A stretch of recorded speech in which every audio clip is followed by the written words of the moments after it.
বৈশাখ মাস চলছে। বেশ, বৈশাখ মাসে পুরাণে বর্ণনা করা হয়েছে যে বৈশাখ মাসে যদি সাধুদেরকে, ব্রাহ্মণদেরকে যদি পাদুকা দান করা যায়, ছত্র দান করা যায়, জলপূর্ণ কুম্ভ মানে কলসি বা জলপূর্ণ ভাঁড় যদি দান করা যায়, তাহলে বিশেষ কৃপা পাওয়া যায়।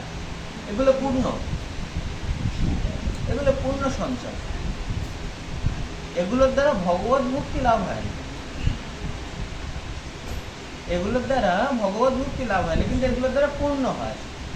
এই পূর্ণের ফলে যে কৃপাটা সঞ্চয় হচ্ছে, যতটুকু সঞ্চয় হলো তোমার মৃত্যুর পরে তুমি যদি স্বর্গে যাও, ঠিক ততটুকু সময় থাকতে পারবে। যখনই তোমার পুণ্য এক এক এক এক করে সব কমে গেল, তোমাকে আবার এই গুলোকে পাঠিয়ে দেবে। পৃথিবীটাকে বলে মৃত্যু লোক। পৃথিবীর নামই হচ্ছে মৃত্যু লোক। এখানে যারা যারা অবতীর্ণ হয়েছেন, যারা যারা এসেছেন, তাদের মৃত্যু অবসম্ভাবী, ভগবত তত্ত্ব ছাড়া। মৃত্যুই পরম সত্য। স্বামী বিবেকানন্দকে জিজ্ঞাসা করা হয়েছিল, স্বামীজি জীবনের পরম সত্য কি? পরম সত্যই হচ্ছে মৃত্যু।